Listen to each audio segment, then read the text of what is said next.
Mission बई भीम राव दा साडी बन गया रूह दी खुराक मित्रो। मिशन बई भीम राव दा साडी बन गया रूह दी खुराक मित्रो। लावे गलो मनु दी पोशाक मित्रो, लावे गलो मनु दी पोशाक मित्रो। मिशन बई भीम राव दा साडी बन गया रूह दी खुराक मित्रो। मिशन बई भीम राव दा साडी बन गया रूह दी खुराक मित्रो।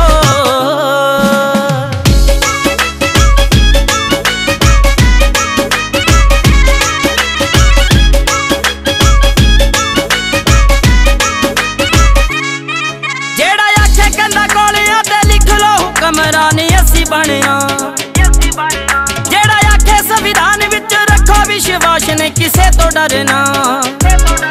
जेड़ा आखे कंधा कोलिया ते लिख लो हुक्मरानी असी बनिया, जेड़ा आखे संविधान विच रखो विश्वास ने किसे तो डरना। किस हर ही मैदान कर फतेह झूठ लाए मनु वाक मित्रो। मिशन बई भीम राव दा साडी बन गया रूह दी खुराक मित्रो। मिशन बई भीम राव दा साडी बन गया रूह दी खुराक मित्रो। Business forum registered Punjab Phagwara वालों अज दी 20वीं फैमिली मीट दियां सारे परिवारां नूं मेरे वालों और मेरे संगीत परिवार वालों जय भीम जय भारत सारिਆਂ ਨੂੰ जी आया कहते हैं। स्टेज का आगाज सतगुरु रविदास महाराज जी का उचारिया हुआ शब्द तुम चंदन हम रिंड वापरै।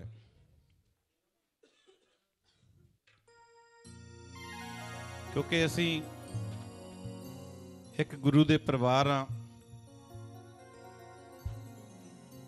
एक उस सतगुरु रविदास महाराज जी जिन्हों ने बेगमपुरे की गल की सी उन्होंने परिवार हाँ और वो सारा परिवार अज इकट्ठा होया। साल बाद सारा परिवार सोशल अवेयरनेस फोरम के जिन्ने भी मैंबर आ अहुदेदार आ उन्होंने सारे परिवार एक बार इकट्ठे होंदे ने इस मंच ते। वो सारिਆਂ ਦਾ निघा स्वागत जी आए वेलकम। तुम चंदन हम रिंड बापुरै संगत मारे बासा, संगत मारे बासा। तुम चंदन हम रिंड बापुरै संग तुम्हारे बासा, संग तुम्हारे बासा। नीच रूखते ऊंच पे हैं, नीच रूखते ऊंच पे हैं, गंध सुगंध निवासा, गंध सुगंध निवासा। तुम चंदन हम रिंड बापुरै संग तुम्हारे बासा, संग तुम्हारे बासा।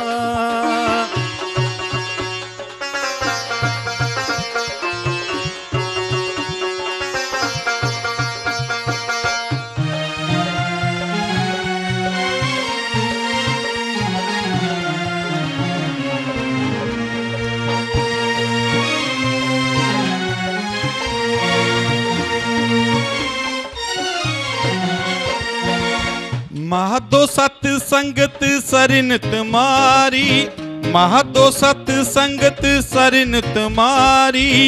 हम औगन तुम उपकारी,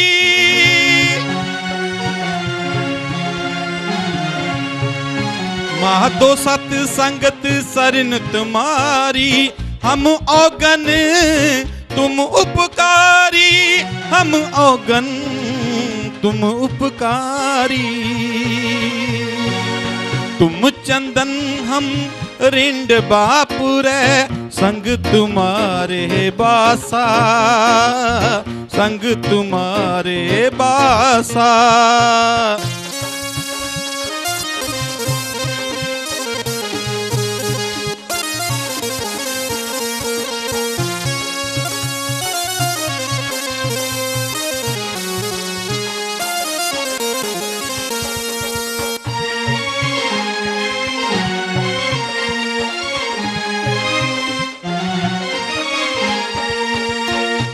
मखतूल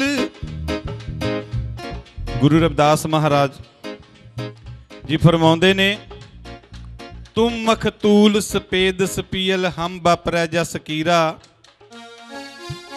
सत संगत मिल रही है माधो जैसे मधम खीरा। उन्होंने एके दी गल कीती है, एके दी गल मधुमक्खियां दी गल कीती है कि मधुमक्खियां दा जिहड़ा झुंड है दुश्मन ते इकट्ठा होकर हमला करदा। साडे समाज नूं इकट्ठा होण दी उदाहरण दित्ती है। ओही लैन, तुम मखतूल सपेद सपीयल हम बपरे जस कीरा,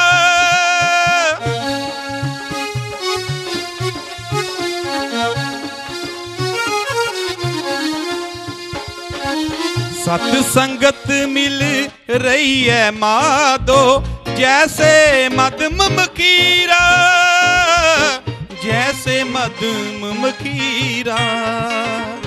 तुम चंदन हम रिंड बापुरै संग तुम्हारे बासा, संग तुम्हारे बासा। नीच रूख ते ऊंच पे हैं, नीच रूख ते ऊंच पे है गंध सुगंध निवासा, गंध सुगंध निवासा। तुम चंदन हम रिंड बापुरै संग तुम्हारे बासा, संग तुम्हारे बासा।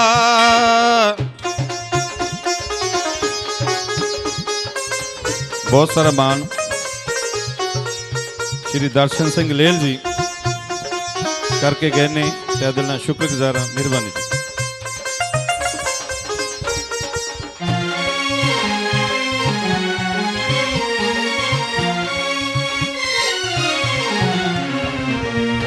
जाति ओचा पाति ओचा, ओचा जन्म हमारा।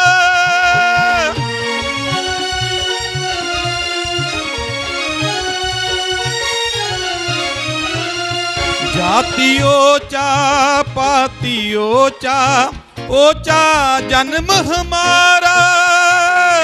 राजा राम की सेवा न कीनी, कह रविदास चमारा, कह रविदास चमारा। तुम चंदन हम रिंड बापुरै संग तुम्हारे बासा, संग तुम्हारे बासा।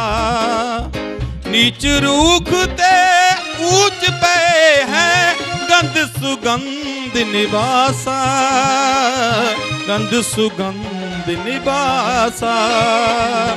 तुम चंदन हम रिंड बापुरै संग तुम्हारे बासा, संग तुम्हारे बासा, संग तुम्हारे बासा, संग तुम्हारे बासा। 1 जनवरी भीमा कोरेगांव शौर्य दिवस, 3 जनवरी क्रांति ज्योति माता सावित्रीबाई फूले जी जन्म दिवस, ते अज 26 जनवरी 70वें गणतंत्रता दिवस दियां बहुत बहुत मुबारकां। असी जल्दी ही अपना जो प्रोग्राम है इसनूं विधिवत हुण शुरू करन जा रहे हैं। मैं बेनती करांगा साडे सोशल अवेयरनेस फोरम के प्रधान मिस्टर बलविंदर राम जी ते सोशल अवेयरनेस फोरम के senior vice president master Jasvir Singh ji नूं कि वो डॉक्टर बरकार चंद जी नूं लैके स्टेज के उत्ते विराजमान होण तां जो असीं अज दे प्रोग्राम की ਵਿਧੀਵਤ ਸ਼ੁਰੂਆਤ ਕਰ ਸਕੀਏ। ਅੱਜ ਦਾ ਪ੍ਰੋਗਰਾਮ ਦੀ ਰੂਪਰੇਖਾ ਤੁਹਾਡੇ ਨਾਲ ਸਾਂਝੀ ਕਰਦਾ। ਅੱਜ ਦਾ ਇਹ ਜੋ ਪ੍ਰੋਗਰਾਮ ਹੈ ਉਹ 70ਵੇਂ ਗਣਤੰਤਰਤਾ ਦਿਵਸ ਨੂੰ ਸਮਰਪਿਤ ਹੈ।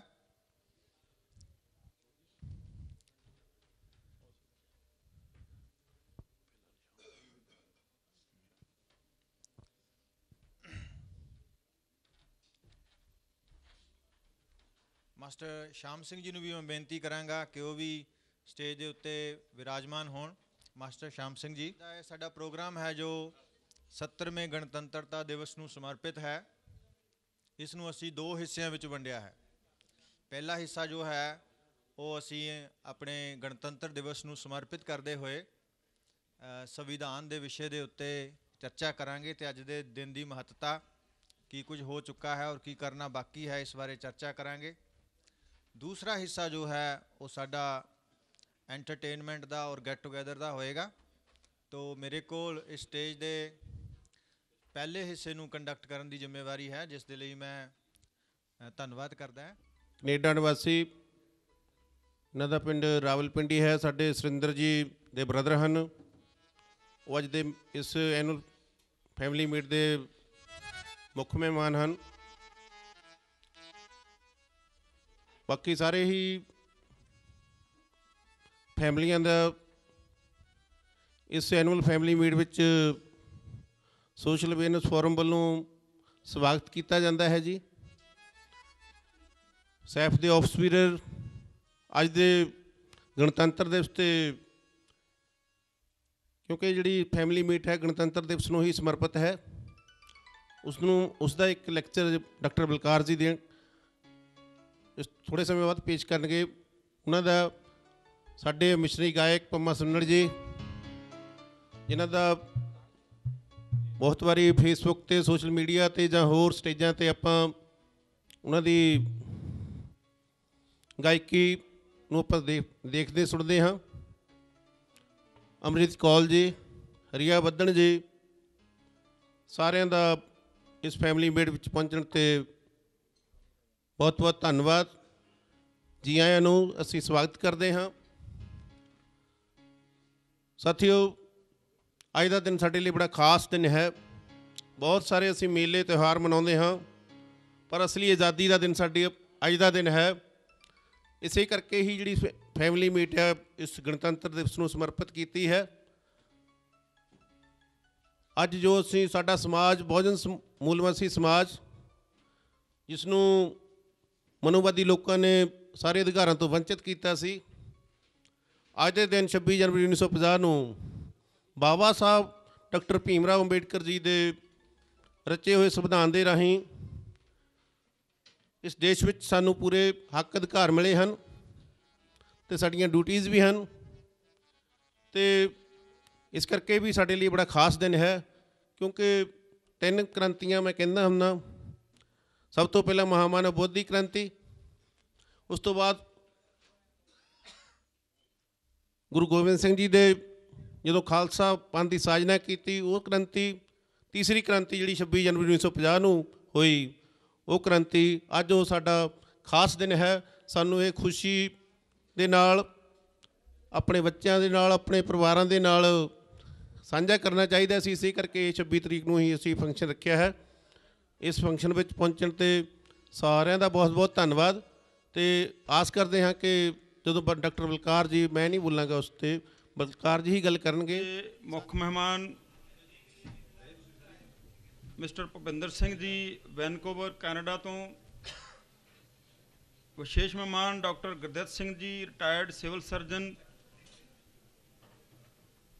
ਇਸ ਸੋਸ਼ਲ ਅਵੇਅਰਨੈਸ ਫੋਰਮ ਦੇ ਪ੍ਰਧਾਨ ਮਿਸਟਰ ਬਲਵਿੰਦਰ ਰਾਮ ਜੀ, ਅਤੇ ਉਹਨਾਂ ਦੇ ਬਾਕੀ ਸਾਰੇ ਜਿਹੜੇ ਸਾਡੇ ਐਗਜ਼ੈਕਟਿਵ ਮੈਂਬਰਸ ਨੇ, ਆਫਿਸਰ ਨੇ। ਅੱਜ ਆਪਾਂ ਰਿਪਬਲਿਕ ਡੇ ਦੇ ਉੱਪਰ ਇਕੱਤਰ ਹੋਏ ਹਾਂ। ਗਣਤੰਤਰ ਦਿਵਸ ਨਾਲ ਸੰਬੰਧਿਤ ਆਪਾਂ ਵਿਚਾਰ ਸਾਂਝੇ ਕਰ ਰਹੇ ਹਾਂ। ਪਰਿਵਾਰ ਇਕੱਠੇ ਹੋਏ ਆ, ਸਾਡੇ ਬੱਚੇ ਇਕੱਠੇ ਹੋਏ ਆ, ਨੌਜਵਾਨ ਨੇ, ਸਾਡੀਆਂ ਭੈਣਾਂ ਨੇ, ਬੱਚੇ ਨੇ। ਜਦੋਂ ਅਸੀਂ ਸੰਵਿਧਾਨ ਦੀ ਗੱਲ ਕਰਦੇ ਹਾਂ ਤੇ ਆਟੋਮੈਟਿਕਲੀ ਸਾਡੇ ਜ਼ਿਹਨ ਦੇ ਵਿੱਚ ਬਾਬਾ ਸਾਹਿਬ ਦਾ ਨਾਮ ਆਉਂਦਾ। ਬਾਬਾ ਸਾਹਿਬ ਦੀ ਜੋ ਕੰਟਰੀਬਿਊਸ਼ਨ ਸੰਵਿਧਾਨ ਦੇ ਵਿੱਚ, ਜੋ ਡਰਾਫਟ ਕਮੇਟੀ ਦੇ ਐਜ਼ ਏ ਚੇਅਰਮੈਨ, ਔਰ ਜੋ ਕਨਸਟੀਟਿਊਐਂਟ ਅਸੈਂਬਲੀ ਦੇ ਵਿੱਚ ਜੋ ਉਹਨਾਂ ਦੀਆਂ ਡਿਬੇਟਸ, ਉਹ ਇੰਨੀਆਂ ਮਹੱਤਵਪੂਰਨ ਡਿਬੇਟਸ ਸਨ। ਕੁਝ ਕੁਐਸਚਨ ਜਿਹੜੇ ਆ ਉਸ ਸਮੇਂ ਵੀ ਆਏ, ਅੱਜ ਵੀ ਜਿਹੜੇ ਪ੍ਰਚਾਰ ਦੇ ਵਿੱਚ ਨੇ, ਕਿ ਇਸ ਸੰਵਿਧਾਨ ਨੂੰ 2 ਸਾਲ 11 ਦਿਨ 17 ਦਿਨ 2 ਸਾਲ 11 ਮਹੀਨੇ 17 ਦਿਨ ਬਹੁਤ ਜ਼ਿਆਦਾ ਲੰਬਾ ਸਮਾਂ ਲੱਗਾ। ਇਹ ਕੁਐਸਚਨ ਅਕਸਰ ਜਿਹੜਾ ਸਾਡੇ ਫੀਲਡ ਦੇ ਵਿੱਚ ਜਾਂ ਪ੍ਰਚਾਰ ਕੀਤਾ ਜਾਂਦਾ, ਔਰ ਬਾਬਾ ਸਾਹਿਬ ਦੇ ਸਮੇਂ ਵੀ ਇਹ ਕੁਐਸਚਨ ਆਇਆ ਸੀ, ਕਿਉਂਕਿ ਜਿਸ ਤਰ੍ਹਾਂ ਮਾਸਟਰ ਸਤੀਸ਼ ਜੀ ਨੇ ਪ੍ਰੀਐਂਬਲ ਆਫ ਦਾ ਕਨਸਟੀਟਿਊਸ਼ਨ ਤੁਹਾਨੂੰ ਪੜ੍ਹ ਕੇ ਸੁਣਾਇਆ। ਉਹ ਪ੍ਰੀਐਂਬਲ ਇੱਕ ਪ੍ਰਸਤਾਵਨਾ, ਉਦੇਸ਼ ਆ ਕਿ ਸੰਵਿਧਾਨ ਦਾ ਉਦੇਸ਼ ਕੀ ਆ, ਸੰਵਿਧਾਨ ਕੀ ਚਾਹੁੰਦਾ ਹੈ, ਕਿ ਸੰਵਿਧਾਨ ਦੇ ਉੱਪਰ ਜੋ ਕੰਮ ਕਰਨ ਵਾਲੇ ਲੋਕ ਆ, ਜੋ ਅਮਲ ਕਰਨ ਵਾਲੇ ਲੋਕ ਸਹੀ ਤਰ੍ਹਾਂ ਅਮਲ ਕਰ ਰਹੇ ਜਾਂ ਨਹੀਂ ਕਰ ਰਹੇ, ਜੇ ਨਹੀਂ ਕਰ ਰਹੇ ਤਾਂ ਕਿਉਂ ਨਹੀਂ ਹੋ ਰਿਹਾ। ਇਹ ਸਾਡੇ ਲਈ ਇੱਕ ਕੁਐਸਚਨ, ਸਾਡੇ ਸਾਹਮਣੇ ਸਵਾਲ ਇਸ ਤਰ੍ਹਾਂ ਦੇ ਖੜੇ ਹੁੰਦੇ ਆ। ਇੱਕ ਸਵਾਲ ਅਕਸਰ ਫੀਲਡ ਦੇ ਵਿੱਚ ਆਉਂਦਾ ਕਿ ਬਾਬਾ ਸਾਹਿਬ ਨੇ ਜਾਂ ਕਨਸਟੀਟਿਊਐਂਟ ਅਸੈਂਬਲੀ ਨੇ ਜਾਂ ਜੋ ਵੀ ਸੰਵਿਧਾਨ ਦੇ ਘਾੜੇ ਸੀ, ਉਹਨਾਂ ਨੇ ਬਹੁਤ ਸਮਾਂ ਲਗਾਇਆ, ਬੜਾ ਲੈਬੋਰੀਅਸ ਟਾਈਮ ਜਿਹੜਾ ਇਹਦੇ ਉੱਪਰ ਲਗਾਇਆ,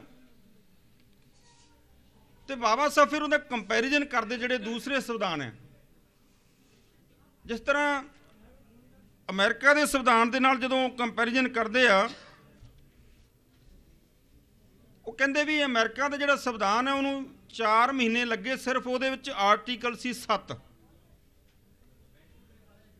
ਦੂਸਰਾ ਕੈਨੇਡਾ ਦਾ ਸੰਵਿਧਾਨ, ਕਿਉਂਕਿ ਸਾਡੇ ਚੀਫ ਗੈਸਟ ਵੀ ਕੈਨੇਡਾ ਤੋਂ ਨੇ,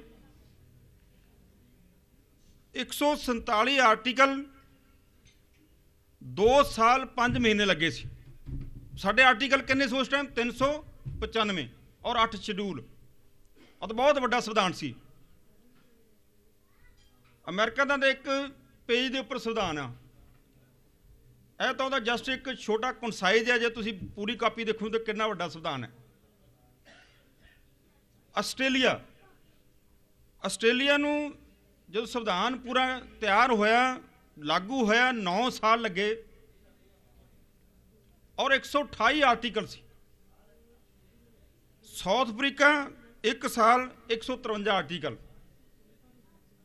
ਫਿਰ ਬਾਬਾ ਸਾਹਿਬ ਕੀ ਕਹਿੰਦੇ ਆ, ਜਿਹੜਾ ਵੀ ਸਾਡੇ ਜ਼ਿਆਦਾ ਸਮਾਂ ਲੱਗਣ ਦਾ ਕਾਰਨ ਕਿ ਉਹਦੇ ਵਿੱਚ 11 ਕਨਸਟੀਟਿਊਐਂਟ ਅਸੈਂਬਲੀ ਦੇ 11 ਜਿਹੜੇ ਸੈਸ਼ਨ ਹੋਏ, ਜਿਨ੍ਹਾਂ ਵਿੱਚੋਂ ਜਿਹੜੇ 6 ਸੈਸ਼ਨ ਜਿਹੜੇ ਸੀਗੇ ਉਹ ਤਾਂ ਜ਼ਿਆਦਾ ਸਮਾਂ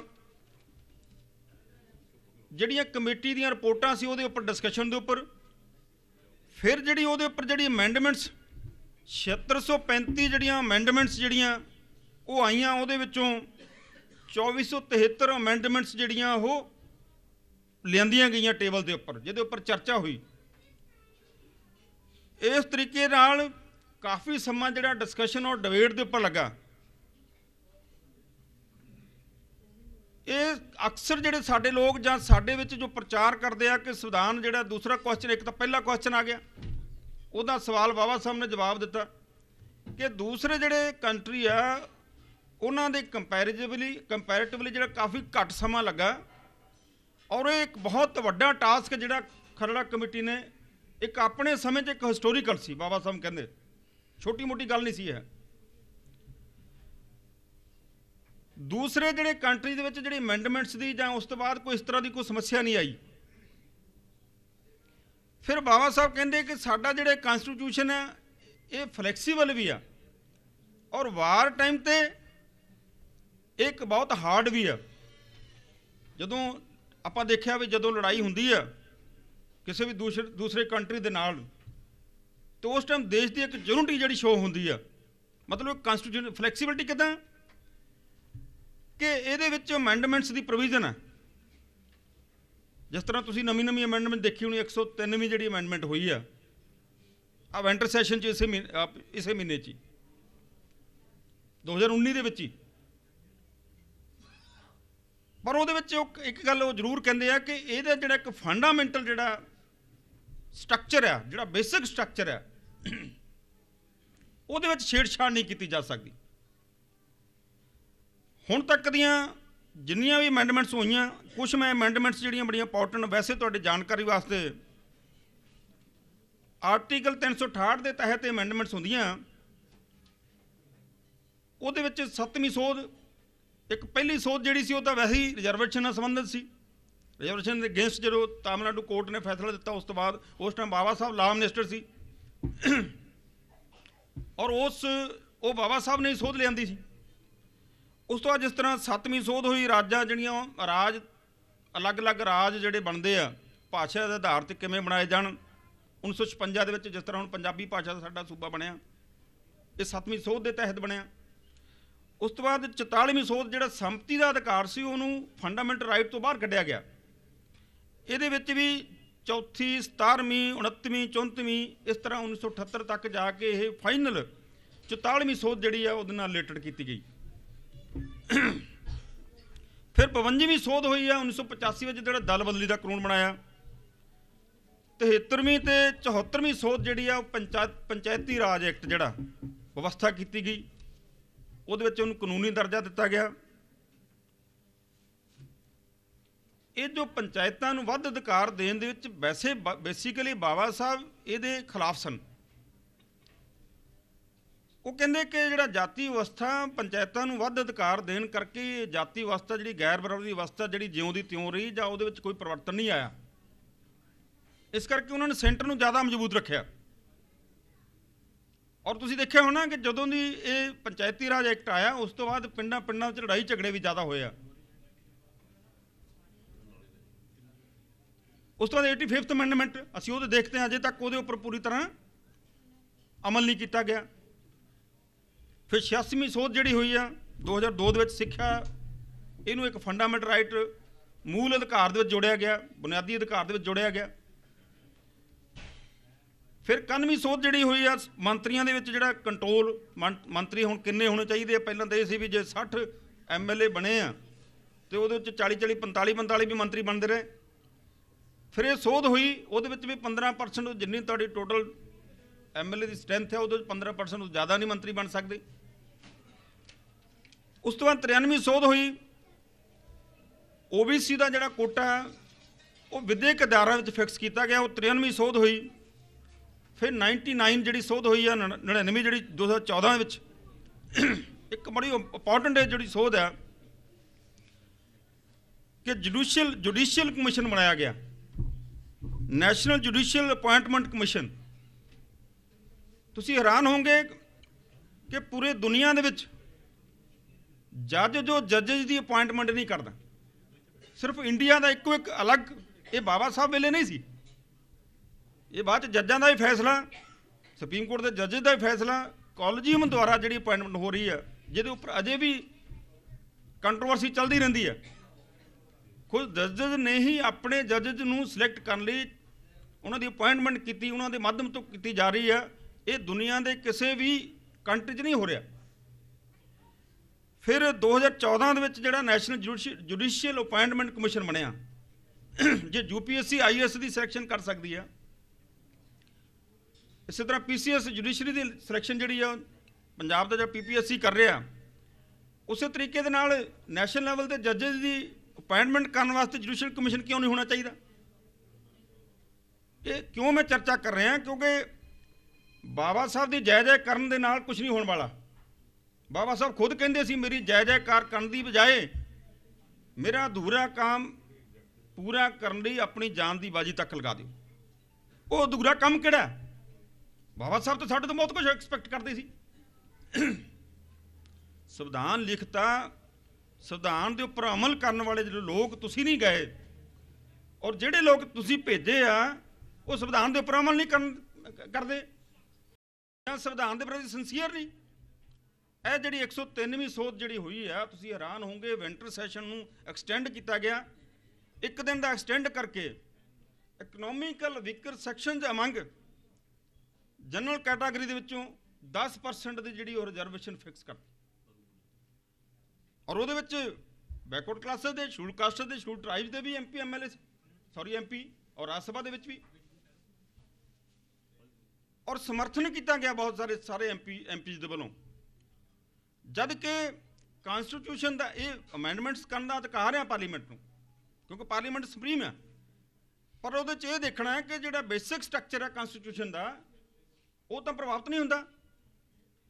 ਇੱਕ ਚੀਫ ਜਸਟਿਸ ਰਿਟਾਇਰ ਹੋਏ ਆ ਆਂਧਰਾ ਪ੍ਰਦੇਸ਼ ਦੇ, ਜਸਟਿਸ ਐਸ਼ਵਰੀਆ, ਉਹਨਾਂ ਨੇ ਵੀ ਰਿਟ ਪਟੀਸ਼ਨ ਇਹਦੇ ਖਿਲਾਫ ਦਾਇਰ ਕੀਤੀ ਆ ਕਿ ਇਹਦੇ ਨਾਲ ਜਿਹੜਾ ਬੇਸਿਕ ਫੀਚਰ ਹੈ ਕਾਨਸਟੀਟਿਊਸ਼ਨ ਦੇ ਉਹ ਪ੍ਰਭਾਵਿਤ ਹੁੰਦਾ। ਆਪਾਂ ਕੱਲ੍ਹ ਜਾਣਦੇ ਹਾਂ ਉੱਤੇ ਸੁਪਰੀਮ ਕੋਰਟ ਨੇ ਸਟੇ ਨਹੀਂ ਦਿੱਤਾ, ਅਜੇ ਉਹ ਲਾਅ ਨੂੰ ਐਗਜ਼ਾਮਨ ਕਰਨਗੇ ਜੇ ਕੀ ਉਹ ਬੇਸਿਕ ਸਟਰਕਚਰ ਨੂੰ ਉਹਦੇ ਖਿਲਾਫ ਤਾਂ ਨਹੀਂ ਜਾ ਰਿਹਾ, ਕਿਉਂਕਿ ਕਾਨਸਟੀਟਿਊਸ਼ਨ ਜਿਹੜਾ ਜੋ ਡਿਸਕ੍ਰਿਮੀਨੇਸ਼ਨ ਹੋ ਰਹੀ ਹੈ ਉਹ ਕਾਸਟ ਬੇਸ ਤੇ ਹੋ ਰਹੀ ਹੈ। ਕਾਸਟ ਬੇਸ ਤੇ ਡਿਸਕ੍ਰਿਮੀਨੇਸ਼ਨ ਕਿਸ ਤਰ੍ਹਾਂ? ਇੱਕ ਤੁਹਾਡਾ ਕੋਈ ਵੱਡਾ ਅਫਸਰ ਵੀ ਆ,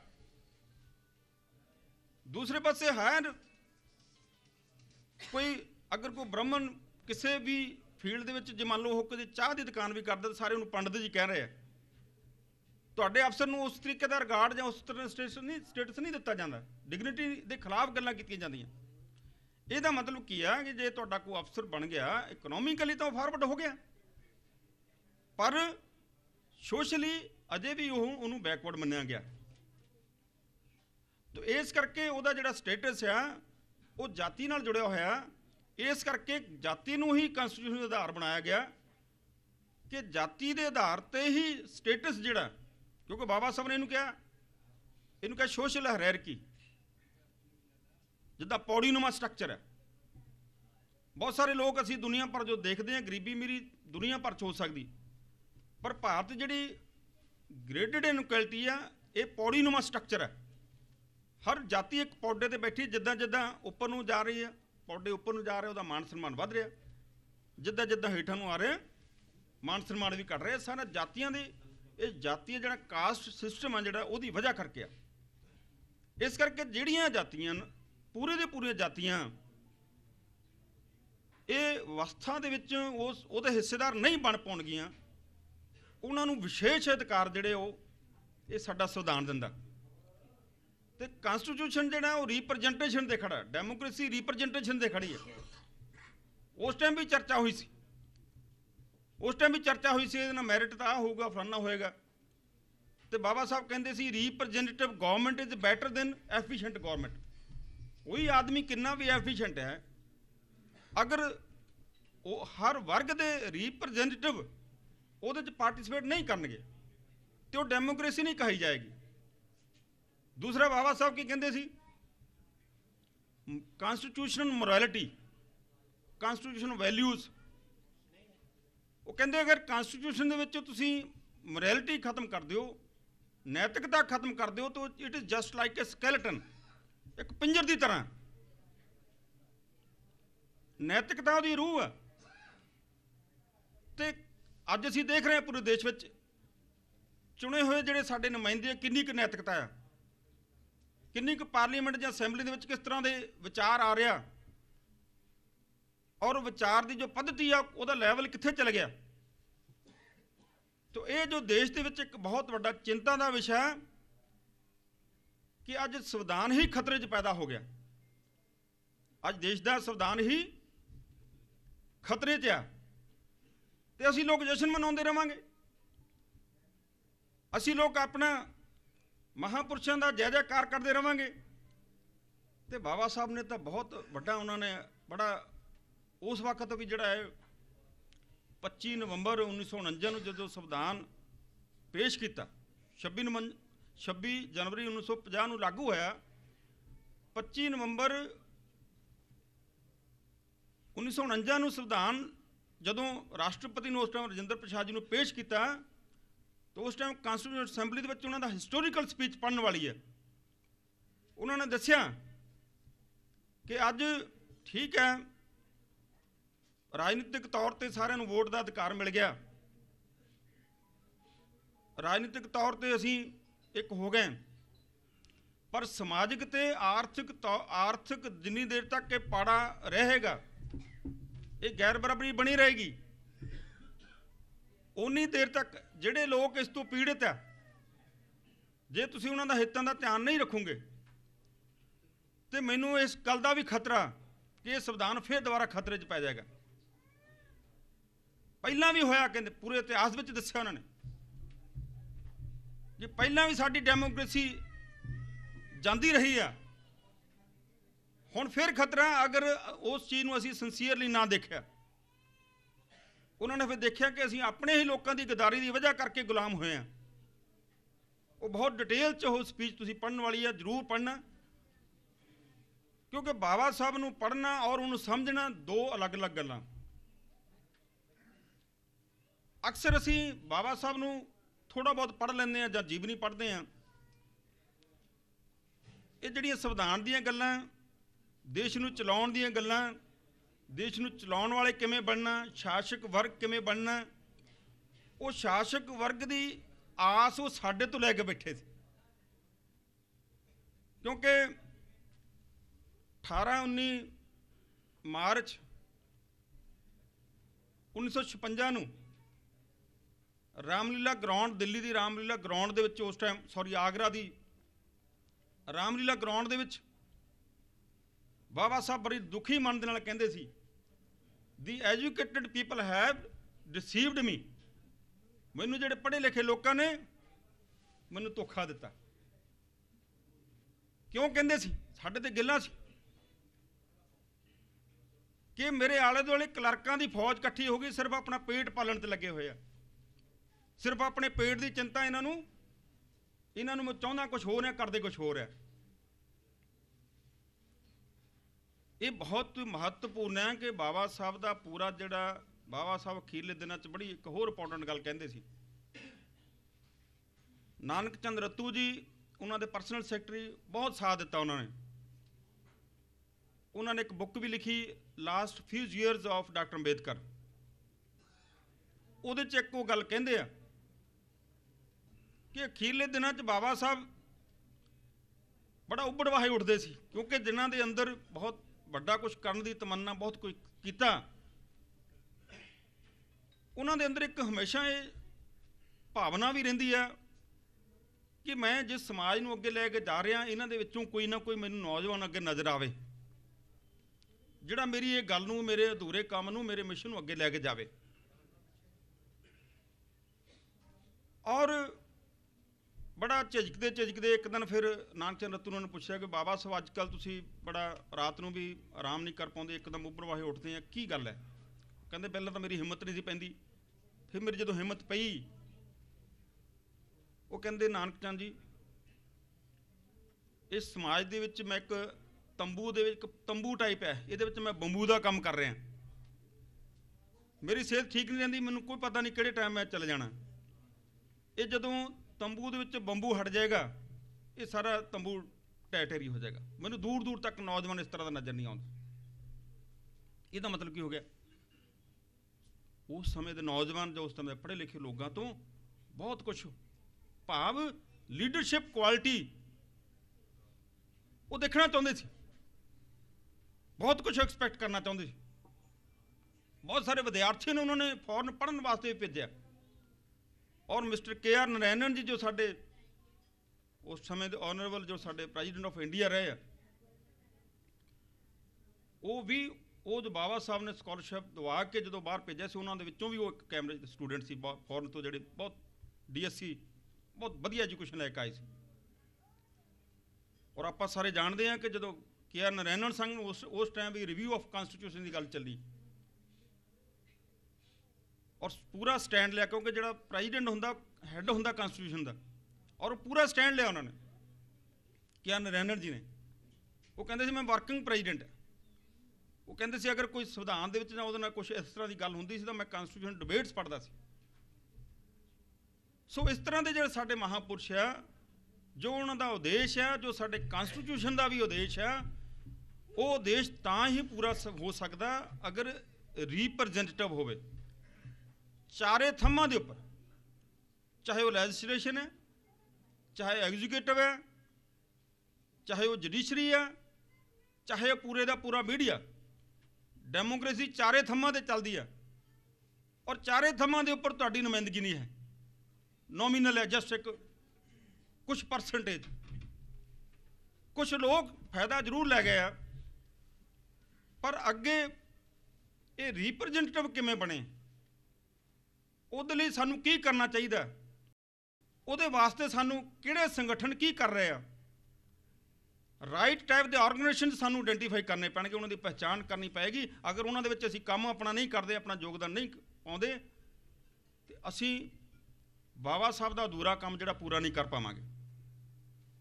ਸੋ ਇਹ ਜਿਹੜਾ ਕਨਸਟੀਟਿਊਸ਼ਨ ਦਾ ਮੈਟਰ ਆ ਬਹੁਤ ਹੀ ਇੰਪੋਰਟੈਂਟ, ਕਿਉਂਕਿ ਇਹਦੇ ਉੱਪਰ ਤਾਂ ਕਨਸਟੀਟਿਊਸ਼ਨ ਦੇ ਬਕਾਇਦਾ ਲਾਇਰ ਹੁੰਦੇ ਆ, ਲਾ ਦੇ ਐਕਸਪਰਟ ਲੋਕ ਆ, ਉਹ ਸਾਡੇ ਲੈਵਲ ਦੀ ਗੱਲ ਨਹੀਂ, ਪਰ ਫਿਰ ਵੀ ਜਿੱਦਾਂ ਜਿੱਦਾਂ ਤੁਸੀਂ ਉਹਨੂੰ ਗੋ ਥਰੂ ਹੁੰਦੇ ਆ, ਜਾਣਨ ਦੀ ਕੋਸ਼ਿਸ਼ ਕਰਦੇ ਆ, ਤੇ ਕਾਫੀ ਤੁਸੀਂ ਗੱਲ ਸਮਝ ਸਕਦੇ ਆ। ਪੂਰਾ ਬਾਬਾ ਸਾਹਿਬ ਦੇ ਲਾਈਫ ਮਿਸ਼ਨ ਨੂੰ, ਬਾਬਾ ਸਾਹਿਬ ਦੀਆਂ ਰਚਨਾਵਾਂ, ਬਾਬਾ ਸਾਹਿਬ ਦੀ ਬੁੱਕ ਜਿਹੜੀ ਬਹੁਤ ਹੀ ਇੰਪੋਰਟੈਂਟ, ਜਿਹੜੀ ਸਾਡਾ ਮੈਨੀਫੈਸਟੋ ਆ ਪੂਰੇ ਮੂਵਮੈਂਟ ਦਾ, ਐਨੀਲੇਸ਼ਨ ਆਫ ਕਾਸਟ, ਉਹ ਪੜ੍ਹਨਾ ਬਹੁਤ ਜ਼ਰੂਰੀ ਆ। ਜਿਹੜੇ ਵੀ ਜੋ ਅੰਬੇਦਕਰਾਈਟ ਆਪਣੇ ਆਪ ਨੂੰ ਲੋਕ ਕਹਿੰਦੇ, ਅਗਰ ਉਹ ਕਿਤਾਬ ਪੜ੍ਹੀ ਆ ਜਾਂ ਸਮਝੀ ਨਹੀਂ, ਇਹ ਸਭ ਕਾਂਸ਼ੀ ਰਾਮ ਜੀ ਨੇ ਪੜ੍ਹੀ ਸੀ, ਔਰ ਫਿਰ ਉਸ ਤੋਂ ਬਾਅਦ ਉਹ ਪਿੱਛੇ ਮੁੜ ਕੇ ਨਹੀਂ ਦੇਖਿਆ ਉਹਨਾਂ ਨੇ, ਕਿੱਡੀ ਵੱਡੀ ਮੂਵਮੈਂਟ। ਸੋ ਕਹਿਣ ਤੋਂ ਭਾਵ ਇਹ ਆ, ਉਹਨੂੰ ਸਿਰਫ ਤੁਸੀਂ ਰਾਜਨੀਤੀ ਨਾਲ ਨਾ ਜੋੜਿਓ, ਉਹ ਇੱਕ ਪੂਰੇ ਫਿਲਾਸਫੀ ਨਾਲ ਜੋੜਨ ਦੀ ਮੈਂ ਗੱਲ ਕਰ ਰਿਹਾ, ਇੱਕ ਆਈਡੀਓਲੋਜੀ ਨਾਲ ਗੱਲ। ਸੋ ਬਾਬਾ ਸਾਹਿਬ ਨੇ ਜਿਸ ਤਰੀਕੇ ਦੇ ਨਾਲ ਜੋ ਪੂਰੇ ਮਹਾਨ ਕੰਮ ਕੀਤੇ, ਔਰ ਉਹਨਾਂ ਦੀ ਜੋ ਰਚਨਾਵਾਂ, ਅੱਜ ਤੁਸੀਂ ਉਹਨਾਂ ਦੀ ਜੋ ਰਚਨਾਵਾਂ ਦੇਖਦੇ ਆਪਾਂ, ਉਹਦੇ ਵਿੱਚ ਵੀ ਘੁਸਪੈਠ ਹੋ ਰਹੀ ਹੈ, ਜਿਹੜੀਆਂ ਤੇ ਹਿੰਦੀ ਵਿੱਚ ਟਰਾਂਸਲੇਸ਼ਨ ਹੋ ਰਹੀ ਹੈ, ਉਹਦੇ ਵਿੱਚ ਗੜਬੜੀ ਹੋ ਰਹੀ ਹੈ, ਇੰਗਲਿਸ਼ ਵਾਲੇ ਵੋਲਿਊਮ ਮਿਲ ਨਹੀਂ ਰਹੇ। ਇਹ ਕੀ ਹੋ ਰਿਹਾ ਹੈ? ਅਸਲੀ ਜਿਹੜੀ ਥਾਟ ਇੰਗਲਿਸ਼ ਵਿੱਚ ਹੈ, ਪੰਜਾਬੀ 'ਚ ਵੀ 3-4 ਵੋਲਿਊਮ ਹੈ, ਉਹਦੇ 'ਚ ਵੀ ਗੜਬੜੀ ਹੈ। ਉਹ ਗੜਬੜੀ ਕੌਣ ਪਹਿਚਾਣ ਕੌਣ ਕਰੂਗਾ? ਜੇ ਸਾਡੇ ਲੋਕ ਬੁੱਧੀਮਾਨ ਲੋਕ ਉਹਦਾ ਵਿਸ਼ਲੇਸ਼ਣ ਕਰਨਗੇ, ਉਹ ਸੂਝ-ਬੂਝ ਪੈਦਾ ਕਰਨਗੇ। ਅਦਰਵਾਈਜ਼ ਹਵਾ 'ਚ ਨਿਕਲ ਜਾਣਾ, ਆਮ ਲੋਕ ਵੀ ਹਵਾ 'ਚ ਰਹਿੰਦੇ, ਅਸੀਂ ਵੀ ਲੋਕ ਵੀ ਹਵਾ 'ਚ ਚੱਲਦੇ ਰਹਾਂਗੇ, ਤੇ ਫਿਰ ਪਰਿਵਰਤਨ ਸੰਭਵ ਨਹੀਂ ਹੈ। ਸੋ ਇਸ ਕਰਕੇ ਦੇਸ਼ ਦੇ ਵਿੱਚ ਇੱਕ ਅਵਸਥਾ ਆ, ਗੈਰ ਬਰਾਬਰੀ ਦੀ ਅਵਸਥਾ ਆ, ਊਚ ਨੀਚ ਦੀ ਅਵਸਥਾ, ਉਹ ਗਲਤ ਅਵਸਥਾ ਆ। ਪਹਿਲਾਂ ਉਹਦੀ ਪਹਿਚਾਣ, ਉਹ ਗਲਤ ਕੌਣ ਉਹਨੂੰ ਮੇਨਟੇਨ ਕਰ ਰਿਹਾ, ਉਹਦਾ ਅਸਰ ਖਤਮ ਕਰਨਾ, ਔਰ ਜਿਹੜੇ ਲੋਕ ਮਾਨਵਤਾ ਦੇ ਹਿੱਤ ਲਈ, ਬਰਾਬਰੀ ਲਈ, ਭਾਈਚਾਰੇ ਲਈ, ਇਸ ਮਕਸਦ ਲਈ ਕੰਮ ਕਰ ਰਹੇ ਆ, ਉਹਨਾਂ ਦਾ ਸਾਥ ਸਹਿਯੋਗ ਦੇਣਾ ਚਾਹੀਦਾ। ਤੇ ਅਲਟੀਮੇਟਲੀ ਜਿਹੜਾ ਏਮ ਐਂਡ ਆਬਜੈਕਟਿਵ ਕੀ ਆ, ਕਿ ਇਸ ਜਿਹੜਾ ਸਾਡਾ ਦੇਸ਼ ਦਾ ਜਿਹੜਾ ਰਾਸ਼ਟਰ ਹੈ, ਉਹਦਾ ਨਿਰਮਾਣ ਕੀ ਕਰਨਾ, ਸਮਤਾ, ਸੁਤੰਤਰਤਾ, ਭਾਈਚਾਰਾ ਆਧਾਰ ਤੇ ਸਮਾਜ ਦੀ ਸਿਰਜਣਾ ਕਰਨੀ ਹੈ। ਇਹ ਬਾਬਾ ਸਾਹਿਬ ਦਾ ਇੱਕ ਸਮਾਜ ਜਿਹੜਾ ਆਦਰਸ਼ ਸਮਾਜ ਦੀ ਸੰਕਲਪਨਾ ਸੀ, ਸਮਤਾ, ਸੁਤੰਤਰਤਾ, ਭਾਈਚਾਰਾ ਔਰ ਨਿਆਂ ਦੇ ਆਧਾਰ ਤੇ ਸਮਾਜ ਦੀ ਸਿਰਜਣਾ ਕਰਨਾ ਔਰ ਰਾਸ਼ਟਰ ਦਾ ਨਿਰਮਾਣ ਕਰਨਾ। ਤੇ ਉਹ ਬਾਬਾ ਸਾਹਿਬ ਦੇ ਅਨੁਆਈ ਕਰ ਸਕਦੇ, ਭਗਤ ਬਣ ਕੇ ਨਹੀਂ ਕਰ ਸਕਦੇ। ਬਾਬਾ ਸਾਹਿਬ ਨੂੰ ਸਟੱਡੀ ਕਰਾਂਗੇ, ਬਾਬਾ ਸਾਹਿਬ ਦੇ ਅੰਦੋਲਨ ਨੂੰ, ਜੋਤੀਰਾਓ ਫੂਲੇ ਦੇ ਅੰਦੋਲਨ ਨੂੰ, ਜਾਂ ਜਿਨ੍ਹਾਂ ਵੀ ਮਹਾਂਪੁਰਸ਼ਾਂ ਨੇ, ਸਾਡੇ ਧਾਰਮਿਕ ਮਹਾਂਪੁਰਸ਼ ਵੀ ਆ, ਜਿਨ੍ਹਾਂ ਨੇ ਵੀ ਮਹਾਂਪੁਰਸ਼ਾਂ ਨੇ, ਮਹਾਮਾਨਵ ਬੁੱਧ ਨੇ, ਜਿਨ੍ਹਾਂ ਵੀ ਮਹਾਂਪੁਰਸ਼ਾਂ ਨੇ ਮਾਨਵਤਾ ਦੇ ਹਿੱਤ ਲਈ, ਮਾਨਵਤਾ ਦੇ ਸਟੇਟਸ ਲਈ, ਉਹਦੀ ਡਿਗਨਿਟੀ ਲਈ ਕੰਮ ਕੀਤਾ, ਉਹਨਾਂ ਮਹਾਂਪੁਰਸ਼ਾਂ ਦੇ ਸਹੀ ਪਰਸਪੈਕਟਿਵ 'ਚ ਸਾਨੂੰ ਅਧਿਐਨ ਕਰਕੇ ਜਿਹੜਾ ਸਾਨੂੰ ਅੱਗੇ ਚੱਲਣਾ ਹੋਏਗਾ। ਤਾਂ ਇਹੀ ਅੱਜ ਦੀ ਜੋ ਰਿਪਬਲਿਕ ਡੇ ਦੇ ਉੱਪਰ ਅਸੀਂ ਜੋ ਗੱਲ ਕਰ ਰਹੇ ਹਾਂ, ਇਹੀ ਇੱਕ ਸੱਚੀ ਸੁੱਚੀ ਜਿਹੜੀ ਸਾਡੀ ਸੋਚ, ਅਗਰ ਇਸ ਗੱਲ ਦੀ ਧਾਰਨੀ ਹੋਏਗੀ, ਤਾਂ ਅਸੀਂ ਜਿਹੜਾ ਇਸ ਸੰਵਿਧਾਨ ਦੀ ਰਾਖੀ ਕਰ ਸਕਾਂਗੇ। ਸੰਵਿਧਾਨ ਨੂੰ ਸਹੀ ਤਰੀਕੇ ਨਾਲ ਜਿਹੜੀਆਂ ਫੋਰਸਿਸ ਲਾਗੂ ਨਹੀਂ ਕਰਦੇ, ਖੁਦ ਲਾਗੂ ਕਰਨ ਵਾਲੇ ਬਣੋ। ਉਹਦੇ ਲਈ ਸਾਨੂੰ ਤਿਆਰੀ ਕਰਨੀ ਚਾਹੀਦੀ ਆ। ਉਹਦੇ ਲਈ ਸਾਨੂੰ ਆਪਣੇ ਬੱਚਿਆਂ ਨੂੰ, ਆਪਣੇ ਯੂਥ ਨੂੰ ਤਿਆਰ ਕਰਨਾ ਚਾਹੀਦਾ। ਤਾਂ ਇੰਨੀ ਗੱਲ ਜਿਹੜੀ, ਕਿਉਂਕਿ ਇਹ ਜਿਹੜਾ ਜਦੋਂ ਆਪਾਂ ਮਿਲਣੀ ਕਰਦੇ ਹਾਂ, ਐਨੂਅਲ ਫੈਮਿਲੀ ਮੀਟ ਕਰਦੇ ਹਾਂ, ਉਹਦੇ ਵਿੱਚ ਕਈ ਵਾਰੀ ਇਸ ਤਰ੍ਹਾਂ ਦੀਆਂ ਗੱਲਾਂ ਜਿਹੜੀਆਂ ਹਵਾ 'ਚੋਂ ਨਿਕਲ ਜਾਂਦੀਆਂ, ਪਰ ਜਿਸ ਤਰੀਕੇ ਨਾਲ ਤੁਸੀਂ ਬੜੇ ਧਿਆਨ ਨਾਲ ਸਾਰੀਆਂ ਗੱਲਾਂ ਸੁਣੀਆਂ, ਮੈਂ ਤੁਹਾਡਾ ਬਹੁਤ ਜਿਹੜਾ ਆਭਾਰ ਵਿਅਕਤ ਕਰਦਾ, ਤੁਹਾਡਾ ਧੰਨਵਾਦ ਕਰਦਾ। ਸੋ ਇਹਦੇ ਨਾਲ ਹੀ ਮੈਂ ਆਪਣੀ ਜਿਹੜੀ ਗੱਲ ਇੱਥੇ ਸਮਾਪਤ ਕਰਦਾ। ਕਾਰ ਜੀ, ਜਿਨ੍ਹਾਂ ਨੇ ਲਗਭਗ ਹਰ ਮਹੱਤਵਪੂਰਨ ਵਿਸ਼ੇ 'ਤੇ ਆਪਣੇ ਕੀਮਤੀ ਵਿਚਾਰ ਪੇਸ਼ ਕੀਤੇ। ਸਾਥੀਓ, ਮੈਂ ਵੀ ਤੁਹਾਡੇ ਨਾਲ 3 ਗੱਲਾਂ ਕਰਨੀਆਂ ਚਾਹਾਂਗਾ, ਬੜੀਆਂ ਕੀਮਤੀ ਗੱਲਾਂ ਹਨ। ਜਿਨ੍ਹਾਂ ਸਾਥੀਆਂ ਨੇ ਬਾਬਾ ਸਾਹਿਬ ਅੰਬੇਡਕਰ ਦੇ ਮਿਸ਼ਨ ਨੂੰ ਅੱਗੇ ਲੈ ਕੇ ਜਾਣਾ ਹੈ, 2-3 ਗੱਲਾਂ ਨੂੰ ਨੇੜੇ ਆਪਣਾ ਚੇਤੇ ਰੱਖਣ। ਪਹਿਲੀ ਔਰ ਅਹਿਮ ਗੱਲ ਹੈ 15 ਅਗਸਤ 1947 ਦੀ ਆਜ਼ਾਦੀ ਇਸ ਦੇਸ਼ ਦੇ ਸਾਰੇ ਲੋਕਾਂ ਦੀ ਆਜ਼ਾਦੀ ਨਹੀਂ ਸੀ, ਅੱਜ ਵੀ ਨਹੀਂ ਹੈ। ਇੱਥੋਂ ਸਟਾਰਟ ਕਰਨਾ ਪਏਗਾ। ਇਸ ਦੇਸ਼ ਦੇ ਬਹੁਗਿਣਤੀ ਲੋਕਾਂ ਨੂੰ ਹੱਲੇ ਵੀ ਆਜ਼ਾਦ ਹੋਣਾ ਬਾਕੀ ਹੈ। ਉਹ ਕਿਵੇਂ ਆਜ਼ਾਦ ਹੋ ਪਾਉਣਗੇ? ਬਾਬਾ ਸਾਹਿਬ ਡਾਕਟਰ ਅੰਬੇਡਕਰ ਕਹਿੰਦੇ ਆ ਕਿ ਸ਼ਾਸਨਕਰਤਾ ਜਮਾਤ ਬਣਨਾ ਹੋਏਗਾ। ਸ਼ਾਸਨਕਰਤਾ ਜਮਾਤ ਕਿਵੇਂ ਬਣਿਆ ਜਾਏਗਾ? ਉਹ ਹੈ ਕਿ ਜਿਹੜੇ ਜਾਤੀਆਂ ਦੇ ਵਿੱਚ ਤੋੜੇ ਹੋਏ ਲੋਕ ਹਨ, ਜਾਤੀਆਂ ਨੂੰ ਇਕੱਠਾ ਕਰਕੇ ਸਮਾਜ, ਜਿੱਦਾਂ ਕਿ ਬਾਬਾ ਡਾਕਟਰ ਬਲਕਾਰ ਜੀ ਨੇ ਬਾਬਾ ਸਾਹਿਬ ਅੰਬੇਡਕਰ ਦੀ ਗੱਲ ਕੀਤੀ, ਸਮਤਾ, ਸੁਤੰਤਰਤਾ, ਭਾਈਚਾਰਾ ਅਤੇ ਨਿਆਂ 'ਤੇ ਆਧਾਰਿਤ ਸਮਾਜ ਦੀ ਵਿਵਸਥਾ ਕਰਨੀ ਹੋਏਗੀ। ਦੂਸਰੀ ਗੱਲ ਜੋ ਅਹਿਮ ਗੱਲ ਹੈ, ਅਗਰ ਤੁਸੀਂ ਸੰਘਰਸ਼ ਲੜਨਾ ਹੈ, ਉਹ ਇਹ ਹੈ ਕਿ ਭਾਰਤ ਵਿੱਚ ਭਾਰਤ ਦਾ ਸੰਵਿਧਾਨ ਲਾਗੂ ਨਹੀਂ ਹੈ। ਇਹ ਮੰਨ ਕੇ ਤੁਹਾਨੂੰ ਚੱਲਣਾ ਪਏਗਾ। ਥਿਓਰੈਟੀਕਲੀ ਲਾਗੂ ਹੈ, ਪਰ ਪ੍ਰੈਕਟੀਕਲੀ ਜਿਹੜਾ ਹੈ ਉਹ ਸੰਵਿਧਾਨ ਲਾਗੂ ਨਹੀਂ ਹੈ। ਇਹਦਾ ਤੁਸੀਂ ਐਨਾਲਿਸਿਸ ਕਰੋਗੇ, ਜਦ ਤੁਸੀਂ ਸੰਵਿਧਾਨ ਦੀ ਪ੍ਰੀਐਂਬਲ ਨੂੰ ਪੜ੍ਹਦੇ ਆ ਤਾਂ ਤੁਸੀਂ ਦੇਖਦੇ ਆ ਕਿ ਬਾਬਾ ਸਾਹਿਬ 70 ਸਾਲ ਪਹਿਲਾਂ ਕਹਿੰਦੇ ਆ ਕਿ ਸੋਸ਼ਲਿਸਟ ਬਣ ਗਿਆ ਸਾਡਾ ਕੰਟਰੀ। ਸੋਸ਼ਲਿਸਟ ਕੋਈ ਸੋਸ਼ਲਿਸਟ ਨਹੀਂ ਬਣਿਆ, ਕੈਪੀਟਲਿਸਟ ਬਣਦਾ ਜਾ ਰਿਹਾ ਹੈ। ਜੇ ਕੋਈ ਕਹੋ ਸੈਕੂਲਰ, ਇੱਕ ਧਰਮ ਦੂਸਰੇ ਦਾ ਮਾਣ ਸਤਿਕਾਰ ਕਰੇ, ਧਰਮਾਂ ਦੇ ਵਿੱਚ ਇੱਦਾਂ ਬਣ ਗਿਆ ਸੈਕੂਲਰ। ਸੰਕੀਰਣ ਹੁੰਦਾ ਜਾ ਰਿਹਾ ਹੈ। ਸੈਕੂਲਰ ਬਿਲਕੁਲ ਨਹੀਂ ਬਣਿਆ, ਸੰਕੀਰਣ ਹੁੰਦਾ ਜਾ ਰਿਹਾ ਹੈ। ਜੇ ਕਹੋ ਜੀ ਡੈਮੋਕ੍ਰੈਟਿਕ, ਲੋਕਤੰਤਰ, ਇੱਥੇ ਲੋਕਾਂ ਦੀ ਗੱਲ ਹੋ ਰਹੀ ਹੈ? ਐਸਾ ਤੁਹਾਨੂੰ ਲੱਗਦਾ ਲੋਕਾਂ ਦੀ ਗੱਲ ਹੋ ਰਹੀ ਹੈ? ਬਿਲਕੁਲ ਨਹੀਂ ਹੋ ਰਹੀ। ਤੁਸੀਂ ਅਗਰ ਦੂਰ ਦੂਰ ਤੱਕ ਨਿਗਾਹ ਮਾਰ ਕੇ ਦੇਖੋ, ਉਹ ਵੀ ਜਿਹੜਾ ਹੈ ਉਹ ਆਮ ਜਨਤਾ ਦੇ ਹੱਥ ਵਿੱਚੋਂ ਜਿਹੜੀ ਇਹ ਗੱਲ ਜਾਂਦੀ ਲੱਗਦੀ ਹੈ। ਜੋ ਕੌਂਸਟੀਟਿਊਐਂਸੀ ਅਸੈਂਬਲੀ ਵਿੱਚ ਬਾਬਾ ਸਾਹਿਬ ਅੰਬੇਡਕਰ ਦਾ ਭਾਸ਼ਣ ਸੀ, ਬੜਾ ਡਾਕਟਰ ਸਾਹਿਬ ਨੇ ਵੀ ਉਹਦਾ ਜ਼ਿਕਰ ਕੀਤਾ, ਬੜਾ ਇੰਪੋਰਟੈਂਟ ਆ। ਇਹ ਜਿਹੜੀਆਂ ਚੀਜ਼ਾਂ ਹੋ ਰਹੀਆਂ ਉਹਨਾਂ ਨੇ ਉਦੋਂ ਹੀ ਦੱਸ ਦਿੱਤੀਆਂ ਸੀ, ਪਹਿਲਾਂ ਹੀ ਦੱਸਤੀਆਂ ਸੀ। ਇਹ ਖਦਸ਼ੇ ਜਿਹੜੇ ਸੀਗੇ ਜ਼ਾਹਰ ਕੀਤੇ ਸੀਗੇ। ਉਹ ਕਹਿੰਦੇ ਕੋਈ ਸੰਵਿਧਾਨ ਕਿੰਨਾ ਵੀ ਮਾੜਾ ਕਿਉਂ ਨਾ ਹੋਵੇ, ਜੇਕਰ ਉਹ ਚੰਗੇ ਇਮਾਨਦਾਰ ਲੋਕਾਂ ਦੇ ਹੱਥ ਆ ਜਾਵੇ ਤਾਂ ਉਹ ਉਸ ਨੂੰ ਚੰਗਾ ਬਣਾ ਦਿੰਦੇ ਆ, ਕਿਉਂਕਿ ਇਸ ਦੇ ਵਿੱਚ ਅਮੈਂਡਮੈਂਟ ਦੀ ਹੈ। ਕੋਈ ਚੀਜ਼ ਕਮੀ ਹੈ ਤਾਂ ਉਸ ਨੂੰ ਸੈੱਟ ਕਰ ਲਓ। ਲੇਕਿਨ ਕੋਈ ਸੰਵਿਧਾਨ ਚਾਹੇ ਕਿੰਨਾ ਵੀ ਵਧੀਆ ਤੋਂ ਵਧੀਆ ਤੁਸੀਂ ਕਿਉਂ ਨਾ ਲਿਆਓ, ਜੇਕਰ ਉਸ ਨੂੰ ਲਾਗੂ ਕਰਨ ਵਾਲੇ ਲੋਕ ਜਿਹੜੇ ਹਨ ਉਹ ਨੀਅਤ ਉਹਨਾਂ ਦੀ ਬੇਈਮਾਨ ਹੋਵੇ ਤਾਂ ਉਹਦੇ ਵਿੱਚ ਤੁਸੀਂ ਕੁਝ ਵੀ ਕਰ ਨਹੀਂ ਸਕਦੇ ਹੈ। ਸੋ ਦੋ ਗੱਲਾਂ ਯਾਦ ਰੱਖਣੀਆਂ, ਆਜ਼ਾਦੀ ਹੱਲੇ ਬਹੁਤ ਗਿਣਤੀ ਲੋਕਾਂ ਦੀ ਹੋਣੀ ਬਾਕੀ ਹੈ ਤੇ ਦੇਸ਼ ਵਿੱਚ ਸੰਵਿਧਾਨ ਲਾਗੂ ਤੇ ਸੈਫ ਦੇ ਡਾਕਟਰਾਂ ਨੇ ਫ੍ਰੀ ਮੈਡੀਕਲ ਚੈੱਕਅਪ ਤੇ ਮੁਫਤ ਦਵਾਈਆਂ ਦਿੱਤੀਆਂ ਸਨ। ਅਪ੍ਰੈਲ ਦੇ ਵਿੱਚ ਅਸੀਂ ਬਾਬਾ ਸਾਹਿਬ ਦੇ ਜਨਮ ਦਿਨ ਸੰਬੰਧ ਵਿੱਚ ਇੱਕ ਵਿਚਾਰ ਗੋਸ਼ਟੀ ਕਰਾਈ, ਜਿਸ ਵਿੱਚ ਸਾਡਾ ਵਿਸ਼ਾ ਰੱਖਿਆ ਸੀ, ਮੇਰੀ ਜੈ ਜੈਕਾਰ ਕਰਨ ਦੀ ਬਜਾਏ ਮੇਰੇ ਅਧੂਰੇ ਕੰਮਾਂ ਨੂੰ ਪੂਰਾ ਕਰਨ ਲਈ ਜਾਨ ਦੀ ਆਵਾਜ਼ ਲਗਾ ਦਿਓ। ਇਸ ਵਿੱਚ ਸਾਡੇ ਸੈਫ ਦੇ ਸਾਰੇ ਮੈਂਬਰਾਂ ਨੇ ਆਪਣੇ ਆਪਣੇ ਵਿਚਾਰ ਪੇਸ਼ ਕੀਤੇ ਸਨ।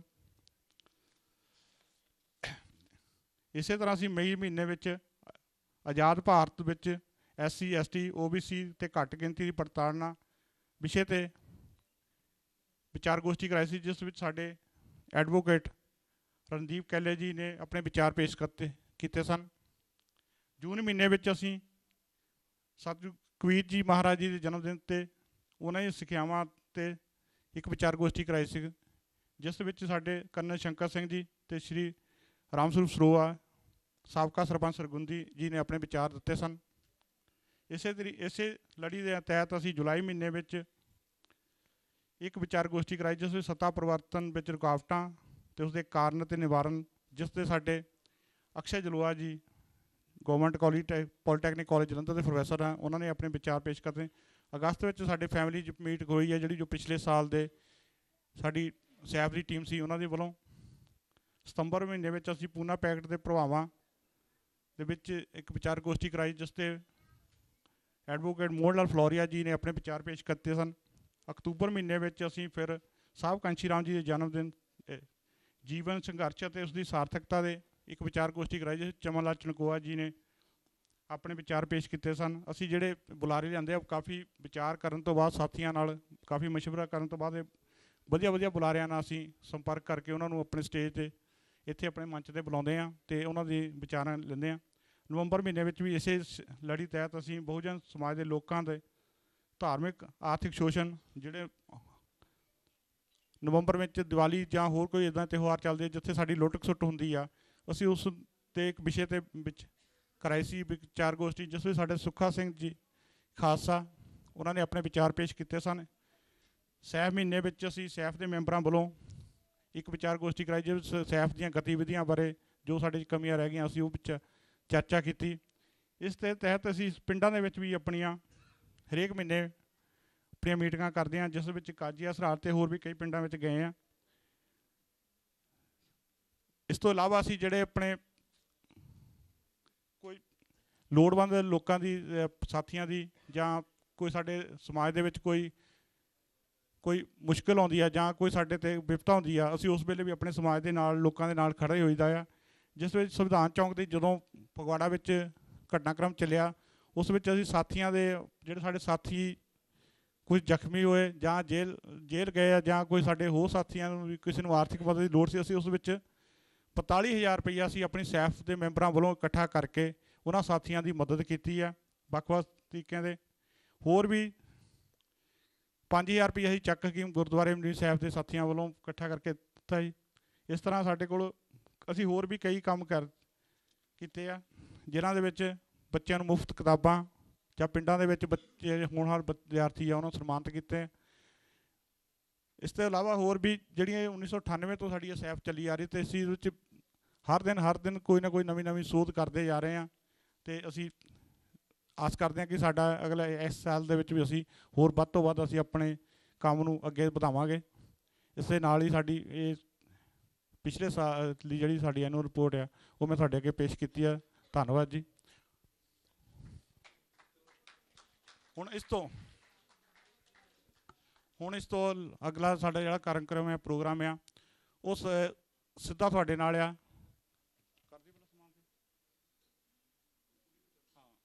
ਸਾਡੇ ਡਾਕਟਰ ਸੁਮਨ SP ਸੁਮਨ ਜੀ ਨੇ ਬੇਟੀ ਜਿਹਨਾਂ MD ਵਿੱਚ ਐਡਮਿਸ਼ਨ ਮਿਲੀ ਆ, ਅਸੀਂ ਉਹਨਾਂ ਨੂੰ ਆਪਣੀ ਸਭਾ ਸਾਹਿਬ ਵੱਲੋਂ ਸਨਮਾਨਿਤ ਕਰਨ ਜਾ ਰਹੇ ਹਾਂ। ਮੈਂ ਬੇਨਤੀ ਕਰਾਂਗਾ ਜੀ ਡਾਕਟਰ ਸੁਮਨ ਜੀ ਦੀ ਬੇਟੀ ਜੀ ਨੂੰ ਕਿ ਉਹ ਸਟੇਜ 'ਤੇ ਆਉਣ 'ਤੇ ਅਸੀਂ ਉਹਨਾਂ ਨੂੰ ਸਨਮਾਨਿਤ ਕਰੀਏ ਜੀ। ਸਾਰਿਆਂ ਨੇ ਇੱਕ ਵਾਰੀ ਮੇਰੇ ਨਾਲ ਨਾਰਾ ਲਾਉਣਾ। ਸੋ ਕੀ ਕਹਿਣਾ? ਜੈ ਭੀਮ, ਜੈ ਭੀਮ। ਬਾਬਾ ਸਾਹਿਬ ਤੇਰੀ ਸੋਚ ਤੇ,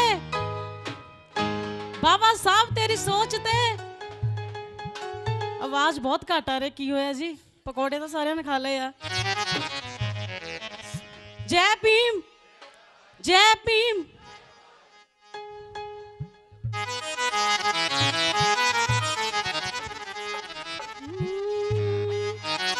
ਗੁਰੂ ਰਵਿਦਾਸ ਪਿਆਰਾ ਪੱਕਾ ਯਾਰ ਗਰੀਬਾਂ ਦਾ, ਮਿਲਿਆ ਇੱਕ ਸਹਾਰਾ ਗਰਦਿਸ਼ ਵਿੱਚ ਨਸੀਬਾਂ ਦਾ। ਗੁਰੂ ਰਵਿਦਾਸ ਪਿਆਰਾ ਪੱਕਾ ਯਾਰ ਗਰੀਬਾਂ ਦਾ, ਮਿਲਿਆ ਇੱਕ ਸਹਾਰਾ ਗਰਦਿਸ਼ ਵਿੱਚ ਨਸੀਬਾਂ ਦਾ। ਥੋੜੇ ਕੋਈ ਨਾ ਰੱਖੀ, ਥੋੜੇ ਕੋਈ ਨਾ ਰੱਖੀ, ਦਾਤੇ ਦੀਨ ਦਿਆਲ ਨੇ ਸਭ ਕੁਝ ਸਾਨੂੰ ਦਿੱਤਾ ਸਤਿਗੁਰ ਕਾਂਸ਼ੀ ਵਾਲੇ ਨੇ। ਸਭ ਕੁਝ ਸਾਨੂੰ ਦਿੱਤਾ ਸਤਿਗੁਰ ਕਾਂਸ਼ੀ ਵਾਲੇ ਨੇ।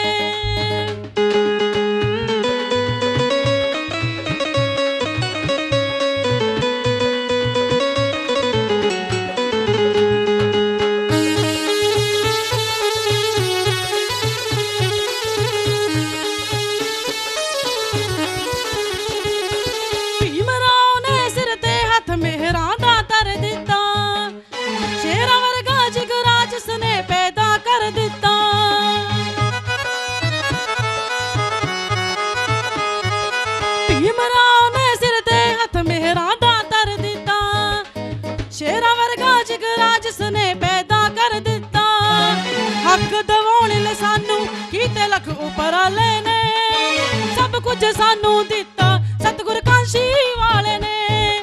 ਸਭ ਕੁਝ ਸਾਨੂੰ ਦਿੱਤਾ ਸਤਿਗੁਰ ਕਾਂਸ਼ੀ ਵਾਲੇ ਨੇ।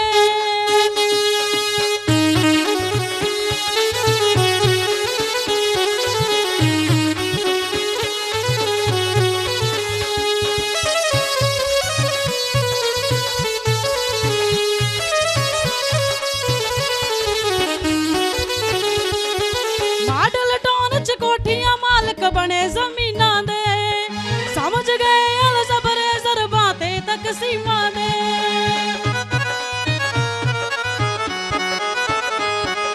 ਮਾਡਲ ਟਾਊਨ ਚ ਕੋਠੀਆਂ ਮਾਲਕ ਬਣੇ ਜ਼ਮੀਨਾਂ ਦੇ ਸਮਝ ਗਏ ਅਲ ਜ਼ਬਰੇ ਜ਼ਰਬਾਂ ਤੇ ਤਕਸੀਮਾਂ ਦੇ।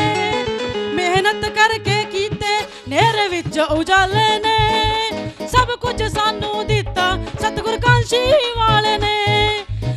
कुछ सानू दिता सतगुर कांशी वाले ने।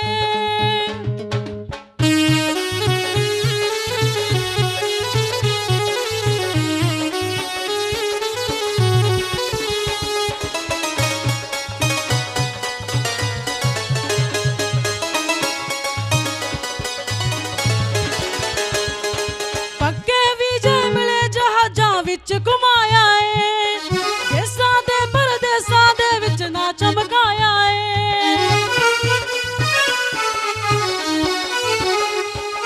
पक्के विजय मिले जहाजां विच घुमाया है, देसां दे परदेसां दे विच ना चमकाया है। मिला मोटरां कारां चलदे अज टराले ने, सब कुछ सानू दिता सतगुर कांशी वाले ने। सब कुछ सानू दिता सतगुर कांशी वाले ने।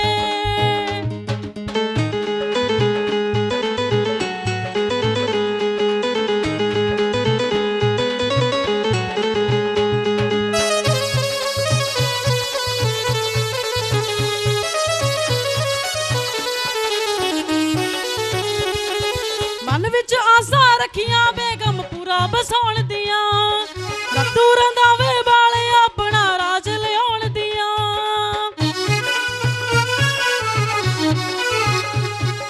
मन विच आसा रखियां बेगम पूरा बसाउण दियां, रत्तू रंधावे वाले अपना राज लियाउण दियां। लखां ही परवाने मिशन दे अजमत वाले ने, सब कुछ सानू दिता सतगुर कांशी वाले ने। सब कुछ सानू दिता सतगुर कांशी वाले ने। सब कुछ सानू दिता सतगुर कांशी वाले ने। सब कुछ सानू दिता सतगुर कांशी वाले ने। जय भीम, जय भीम, जय।